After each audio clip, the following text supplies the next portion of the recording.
this is an iHeart podcast. Guaranteed human.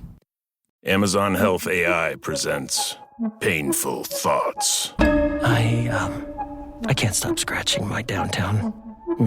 Yeah, but I'm not itching to go downtown and tell a receptionist I'm here to talk about my downtown.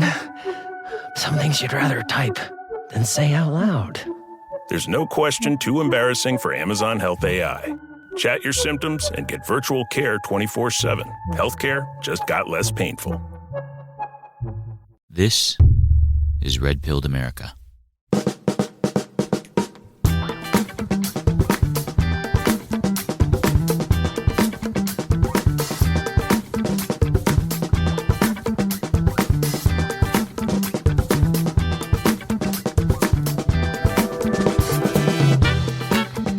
Listening to Red Pilled America's Fam Boogie. Join the Fam Bam. Go to redpilledamerica.com and click join in the top of the menu. So, this Lindsay Clancy case, I believe that this is the great filter. It's a litmus test because there are some crimes that are so repulsive that we should not spend a single brain cell rationalizing them. Murdering your 3 babies is one of those crimes. Anyone expressing a shred of sympathy for someone who commits such an act and admits that she committed such an act, that person, the person sympathizing for them, they should be shamed from the public stage forever. All right? That is my opinion. There's a reason why hundreds of years ago, they used to do public executions, public floggings, burning at the stake. In their view, society at that time, they believed that there were certain things that were so societally destabilizing that they needed to set an example for the audience. And this is one of those instances. This woman, she's not claiming not guilty because she didn't do it or she was framed or what have you.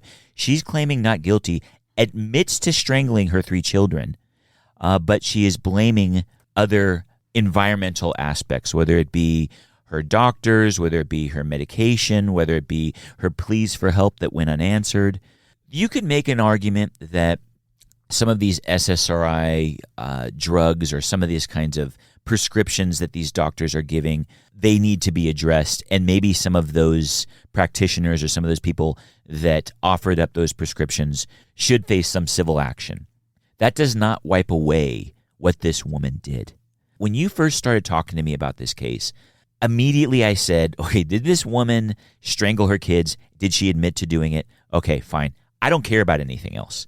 Nothing can be said after that matters because we live in a society and we need to make some things so taboo, so against the norm that immediately that person should be wiped from civilization and wiped from society. Well, this is one of those cases. Yeah, here's the thing, too. A lot of the people that create heinous crimes were themselves abused or suffered some horrible injustice.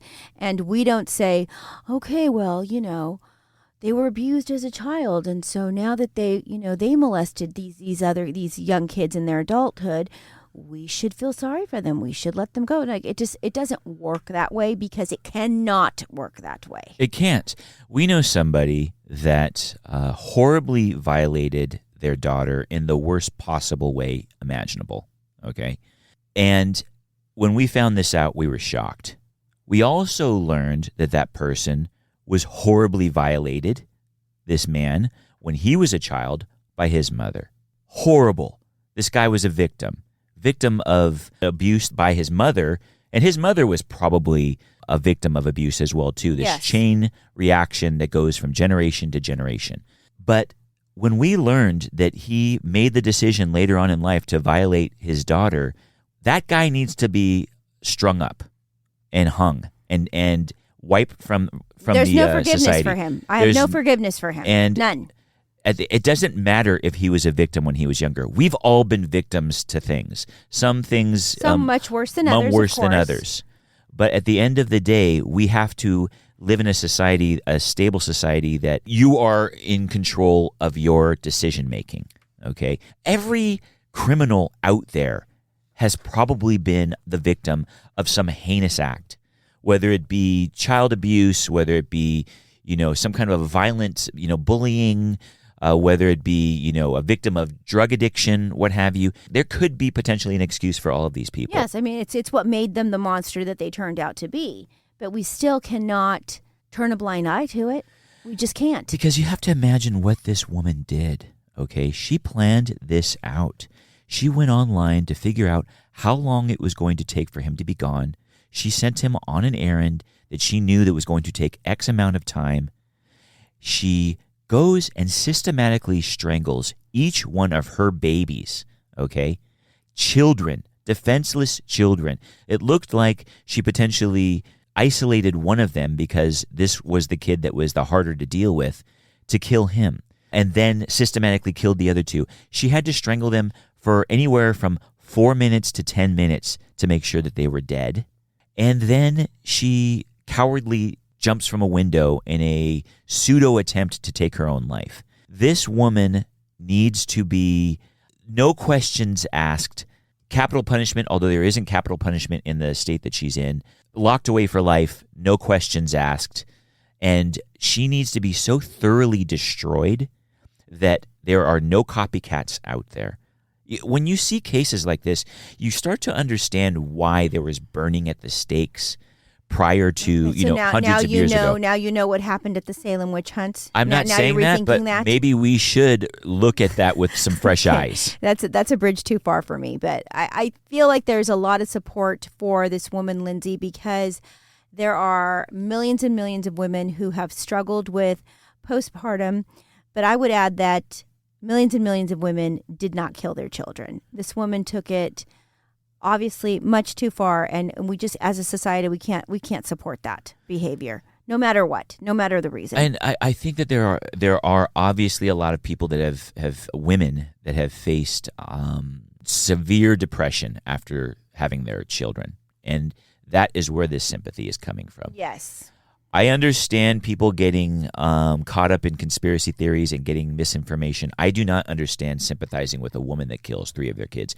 There are so many people out there that are sympathizing with this woman, knowing that she killed her own kids. The same kind of consideration isn't given to men in these kinds of situations.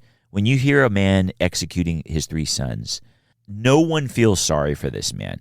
Us as men don't feel sorry for this man. And I could say this from a male perspective. A lot of women are using this argument that men shouldn't be talking about this because they have pressures on them that they are the ones that are giving birth. They are the ones that are going through the hormonal changes. There are these societal pressures on them. And so because of that, men shouldn't be responding to this or shouldn't have an opinion on this, and that they are sympathizing with this woman for killing her 3 children because of the hormones and because of the societal pressure on them. In a similar way, men can use that as a crutch as well. In their experiences of being men. And the pressures that men experience. Exactly. Okay, societally speaking, men have pressures, whether they succeed at it or not. There are societal pressures to provide a roof over their family's house, to keep them secure, to protect them, to be these kinds of financial kind of, they have the financial burden on them. Whether they are succeeding at that or not is a whole different subject. There is these societal pressures on men that they could use as a crutch in these kinds of moments, but that is not societally acceptable for a good reason. I don't want it to be societally acceptable. I mean, I think both sexes has things that they can use as a crutch, some warranted, some not. Exactly. But I think what we're seeing now is we're seeing this suicidal empathy take hold. Oddly, I feel like this subject is connected to abortion in some ways. It's almost like the more that we've allowed abortion. By the way, the state that this happened in, they recently passed a law that you can have an abortion up to the moment that you give birth. Okay? This is an extension of that, it feels like to me.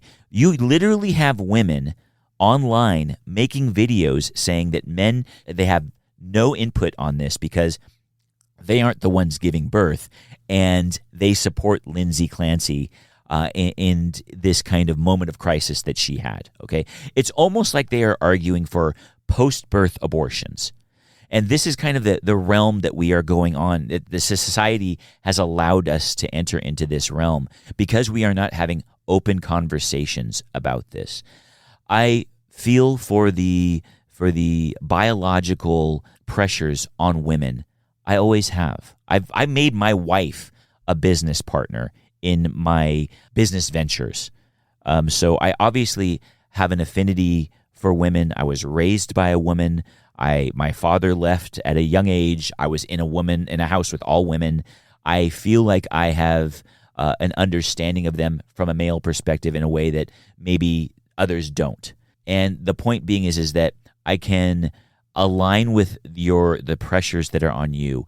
We cannot use those as a crutch to sympathize with these heinous acts.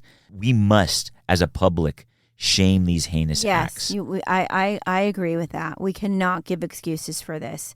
Is it what happened to those kids? We cannot. We can't condone this behavior under any circumstances, no matter what she went through.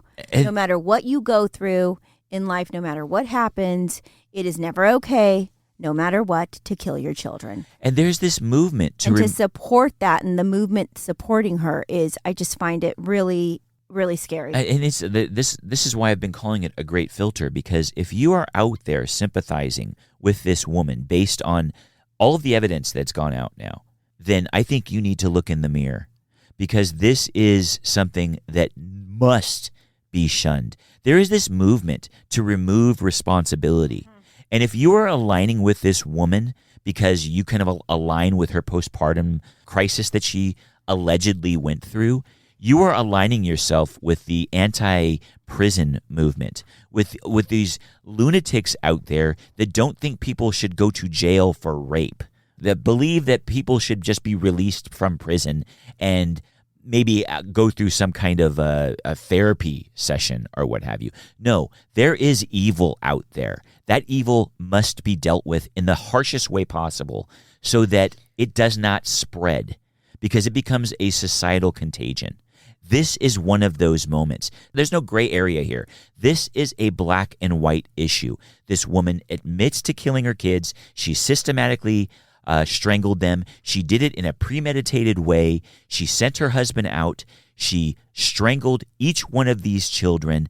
And then she basically now is claiming that she had some kind of postpartum issue. I don't care. I want this woman to fry. And I want everyone to see her fry so that they do not do or think of doing anything like this. We are supposed to protect children. That is one of the biggest responsibilities of adults. That is how society stays stable, is protecting the children and fostering them in a positive way. This is not that. And what we are seeing on social media, this is kind of one of these silver linings of these kinds of events, is you are seeing the level of insanity that is out there. You are seeing a lot of people that are amongst us aligning with this woman. This isn't some fringe thing. This is something that it has taken storm on not just social media. You have people showing up on site at the courtrooms, showing support, going on camera supporting this woman, willing to do that in their nurse outfit. That's how little they fear repercussions. Those people should be petrified from doing that on camera, and they're not. I think that when you bring home a baby, when you have a baby, I think a lot of women have an experience that I don't think is often talked about, which is they regret it. They don't like the situation that they've gotten themselves into. You have this thing sucking on you for, a year or what have you. Your body changes. A lot of women, they don't like it. I did not experience any type of postpartum. I feel like, and I think you can attest to this, I was a natural born mother. I also had my daughter much later in life. I was older, but I have seen firsthand women who had babies and, immediately they don't like it. They're not enjoying it. They regret their decision. And I think that the support Lindsay is getting is from a lot of women who have had those types of thoughts and experiences.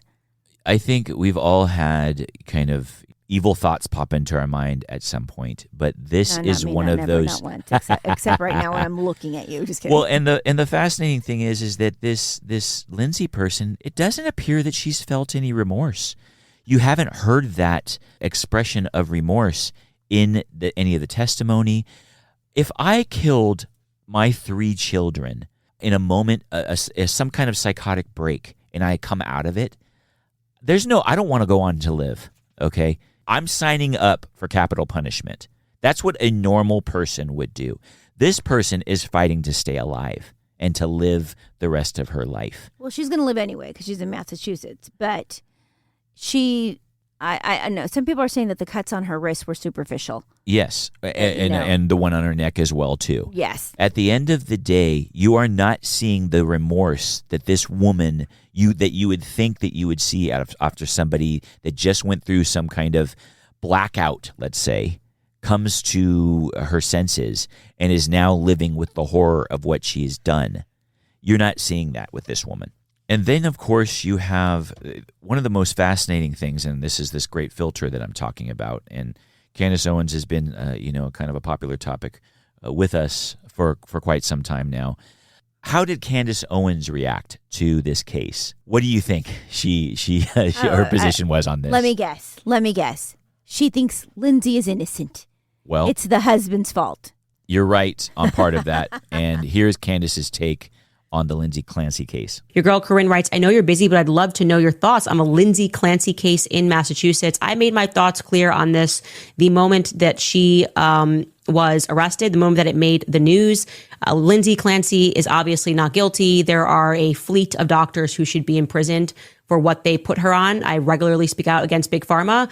They get away with murder all the time. And in this case, they are getting away with the murder of really her 3 children, but also completely destroyed her life. Lindsay Clancy, in my opinion, is not guilty. She was put into an intentional psychosis when she probably just needed to give her kids away for a weekend to get better, but they constantly give you these drugs that do not make things better. And the cocktail of 10 pharmaceuticals that she was on is absolute madness. Absolute madness. Now, this is how stupid this woman is, Candace Owens, okay? One, she did give her kids up for a little bit. She was actually committed at one point, okay? So she's wrong on that. But 2, there is now testimony that came out through the court case that she got these prescriptions, yes, but she didn't take a lot of them. She didn't take any of the pills of some of them. And with the other ones, she would take 1 or 2 pills, okay? She doesn't even have that right. And this is what she is basing her innocence on. She's putting this message out there with false information. She is so stupid, this woman. She is a great broadcaster, but she is illiterate, horrible researcher.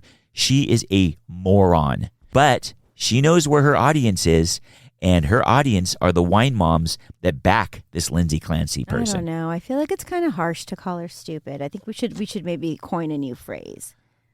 Like she's got a shrinky brain or something. She is, shrinky brain. She's a shrinky brain. She's a shrinky brain. I'll go with that. Shrunken up and shriveled up. I want to get into this, give an update on this Karmelo Anthony murder case, as well as the Paramount merger, because I think that's it's kind of the thesis of our Red Pilled America show in regards to storytelling. Big updates on both of those things. We'll get to that right after the break. Every site you visit, every search you type, every public Wi-Fi network you connect to leaves a record, and that record gets collected, packaged, and sold. Surfshark deals with that. You probably know of them from the VPN, which encrypts your entire connection under a strict, independently audited no-logs policy and also lets you get around geo-restrictions while traveling or streaming. They've built a full security suite around it. The ad and tracker blocker shuts down the profiling that follows you around from site to site. And Surfshark Alert watches your email, your passwords, even your credit card turning up in a breach, and tells you the moment it happens. Secure your entire digital life with Surfshark. It's completely risk-free with a 30-day money-back guarantee. Go to surfshark.com/RPA or use code RPA at checkout for 4 extra months of Surfshark. Again, that's surfshark.com/RPA, code RPA. You're listening to Red Pilled America's Fam Boogie. This Karmelo Anthony murder case, you guys might remember this. We spoke about this when it first broke. God, when was this now? It's been over a year, I believe. For those of you guys that need a little bit of a refresher, Karmelo Anthony was a 17-year-old, I believe at the time, Texan kid, went to a track meet. Well, it was in 2004, the fatal stabbing. It's been that long now. It's been a while. Okay. Goes to this track meet. I believe it starts to sprinkle or what have you. One of the other kind of group of students there had a cover, and they were sitting under the cover, and he decides to go sit under the cover with them. Austin Metcalf, who was another student, asked him to leave. They get in some kind of a verbal altercation. There might have been some pushing that went along with it. Karmelo kind of dares him to do something, ends up stabbing him, and admits to the stabbing on site after he's caught by the police. He was found guilty, sentenced to 35 years in prison. Some people, including myself, thought he got off easy, but he decides that he wants to appeal the case with his pro bono lawyers. The reason that they're using is that he didn't have proper representation beforehand, that there was a gentleman's agreement between the defendant, Karmelo Anthony's lawyer, and the prosecution to not submit certain parts of evidence. They wanted to keep it out of the case because they didn't want to inflame some of the racial aspects of the case. Both of these kids had some things in their past that might have been used to kind of inflame racial division. So the lawyers at that time decide to not include this. Let's just focus on the incident itself. As the case went on, as the trial actually went on, Karmelo Anthony decided he wanted to testify. Well, the prosecution said, well, if you do that, we're going to have to basically bring up some of these things that we had a gentleman agreement on, because now you're going to testify and divulge your personality to the public, and now we are going to challenge those assertions that you are making via this evidence that we agreed we were not going to be including in the case. So Karmelo Anthony decided to not testify because of that, because he didn't want that information within the court case. Yes. So now he is using that as a way to appeal. So it comes out that some of these things that they did not want to include in the case. Karmelo Anthony, on the day prior to, in the morning, I believe it was early morning of the day that he murdered Austin Metcalf, he threatened his ex-girlfriend. He was sending texts about wanting to stab somebody and lick the blood off of the knife. He had texted her things about killing her. He said that he was on the verge. He was basically stalking her and wouldn't let her break up with him. Exactly. He was aggressive. He was exhibiting some exhibiting and engaging in very aggressive behavior. So the texts are showing that he was no angel. So now he wants a retrial, and they had submitted something. They ended up getting the previous judge taken off of the case, so now it's going to a new judge. The new judge looks at everything, basically denies this retrial. And everyone's saying, oh, let's bring this trial back because he should be serving more time. But all they have to do is get one person on that jury that sympathizes with this kid, and he will end up getting off. So I think at the end of the day, the 35 years, we're going to have to live with that. They're going to appeal that to a higher court. But it's this same movement that we're seeing of removing responsibility from people. This kid stabbed somebody. He shouldn't have had a knife on campus. It sounds, by all accounts, that it was something that he was trying to get a reaction out of these kids. He got that reaction, and then he ended up stabbing somebody. You know what? Sometimes I see things like this, and I'll see, let's say, a white liberal defending Karmelo Anthony, and they're doing it because in their mind, like, you know, he's black and he suffered an injustice because, you know, they're treating him this way because he's black. And I always look at those types of perspective as that person's a racist. Yes. Like if you're unable to call somebody out, you know, because they're too brown to know better, that's racist. We recently went on a trip, and we came back, and we got on the shuttle, and the driver was black. every time you take one of these hotel shuttles, you park your car at the hotel and you leave it there for a couple of days, and the shuttle comes and picks you up. They help you with your luggage. No, and by the way, They're looking for tips. You're paying for that service, Yes. though, okay? Yes. So we get into the shuttle, and the guy stops, and he immediately says, "Oh, do you need help with your luggage?" Doesn't get up to help with the luggage. I'm like, okay, fine. You don't want to help with the luggage? You ain't getting a tip. But I'm lugging 6, huge pieces of luggage. There are people waiting on the shuttle. There are people on the outside waiting to get in. This guy's not helping. Clearly one of the worst shuttle drivers that I've ever had. But then we kind of got a little bit of a hurry up, okay? Yes. So when we got that little bit of from the driver, like, hurry up and get all of your luggage in yourself that I'm not going to help you in, I said, okay, well, give us a minute because we're having to put it all in ourselves. Yes. And I bit back. Yes. And there was a woman on the shuttle, a white woman, who was like, oh, she couldn't believe I said that. Yes. She was highly offended by that. Yes. So we go through we get on the bus, we get on the shuttle. He's taking us back to the hotel. This woman strikes up this conversation, very open conversation with the driver. For everyone in the shuttle to hear. And basically starts to, glaze him as one of the greatest shuttle drivers she's ever had in her life. Yeah, she started to say, you are the best. She literally said, you are the best shuttle driver I have ever had. Yes. This guy that's done nothing. This white woman. And I looked at Patrick and I said, she's a racist. 100%. That's She's a racist. Clearly a racist. She's because clearly a racist. It's what's the term? The bigotry of low expectations. Thank you very much. That is what she was expressing there. And I see this time and time again. All the time. And you're seeing this with a lot of these kinds of white liberals that end up going into these kinds of cases and supporting somebody that is clearly a monster. People do not want to be seen as racist.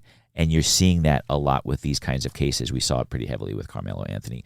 I am so happy that this new judge, denied a retrial. Let's put this one behind us and count it as a win. Yes, he only got 35 years. He should have gotten life. This guy is a monster. I think he should have got the death penalty. He should have gotten the death penalty. But we have to take the win where we can take the win.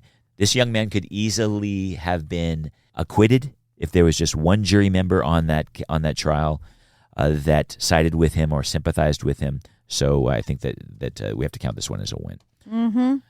Finally, this Paramount merger. We've been talking about this now for months, and the excitement that we have. The industry is on the verge of changing. The Ellisons purchased Paramount.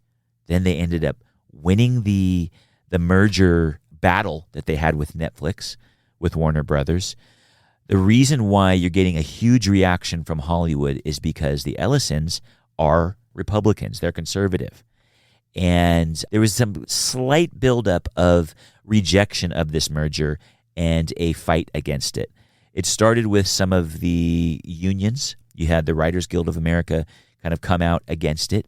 Then you had the AG of California. Then multiple other deep blue states have now filed a lawsuit to block this merger on antitrust conditions or antitrust arguments.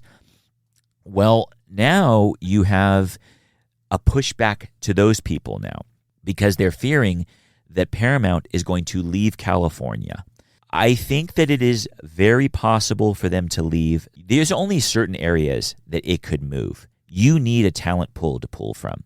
So there's really only a few places that Paramount can move to. One being Austin. They have a film school there. They have an entertainment pool there that they can kind of draw from.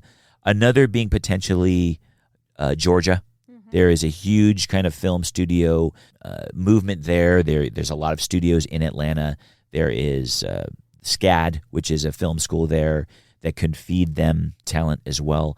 You're not going to see them move into some random red state. They're going to move into an area that has an infrastructure there. But at the end of the day, there's this incredible shift happening, or at least a foothold into Hollywood by conservatives because of this merger. And it is driving certain corners of Hollywood nuts right now. One of those people being Mark Ruffalo. Mark Ruffalo has been a progressive activist for quite some time. I would say he's a progressive activist before an actor. But he has come out very harshly against this merger. He's Hulk. He's the guy that plays the Hulk. Yeah. And The Incredible Hulk, the green guy. But what he did is he made an incredibly huge mistake. What he decided to do, instead of arguing against the merger based on job loss arguments or antitrust arguments, he started to make an argument that it was a support of genocide in Gaza because the Ellisons are Jewish, because they have, yes, he made a huge leap. He totally did. He's tying the Oracle business to this, but he's conflating all of these issues and making an anti-Semitic attack. Let's just be clear. It is an anti-Semitic attack to conflate all of those issues and say that they are supporting genocide. This merger supports genocide in Gaza. He showed his cards. The guy has been anti-Semitic for quite some time. And I think that you're seeing the end of somebody's career in Hollywood. I don't know about that. Let me put it this way. I should Put it this way. This is a litmus test. Another litmus test. I guess this show is about several litmus tests. And we're seeing that now with this Mark Ruffalo thing. And this is what I mean by that. If his career is able to survive this, then maybe the Jewish hold in Hollywood isn't as strong as many people think. I do not think he survives this because I think it is clearly an anti-Semitic attack. I think there is going to be people that are afraid to hire him based on this attack. He pulled his mask off. But I am so excited about this merger. Mm-hmm. It's going to happen. They could fight it all they want. You have Mayor Bass, who is pretty well known as having socialist ties. Mm-hmm. She's coming out and wanting these AGs, these attorney generals, to settle this case. She is very afraid that the industry is going to leave Los Angeles. On her watch. Yes. Okay. And it is very possible. You aren't tied to locations the same way that you were in the past. Los Angeles used to be the kind of stand-in for all of these different locations. People used Los Angeles as stand-ins for various locations in their filming. Nobody films in Los Angeles anymore. Go to downtown. There's blocks and blocks and blocks of homeless encampments. People, it's not safe to shoot there anymore. They can't get permits the way that as quickly as they can in other areas. They don't get the credits that they do, the kind of kickbacks to film in the area the way that they do in other areas. I should make one correction to what I said earlier. There is one area that doesn't necessarily have a huge film school that could also be a home. Places like Louisiana, because they have huge financial or film credits if you shoot there, and because of that, they've created this pool of producers and a film staff basically within that area because of that. But this is an exciting time. I know a lot of you guys out there hate Hollywood, view it as a cesspool, view it as something that it should just kind of burn.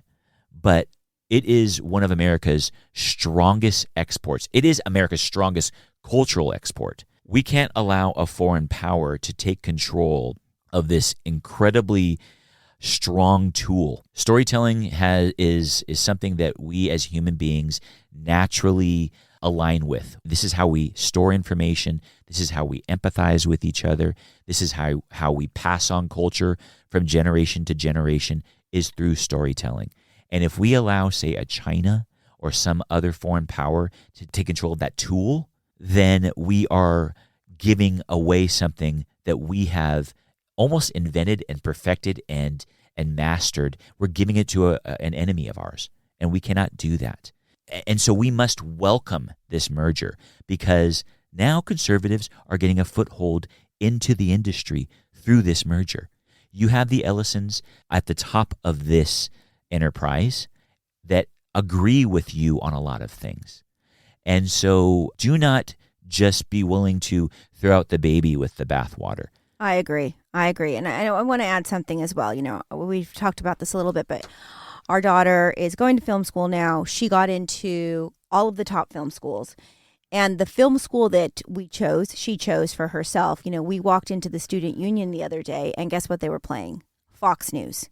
So there is a shift happening, but those of us who are outside of the system, we still need to support that system so that it can continue to thrive and to grow in our direction.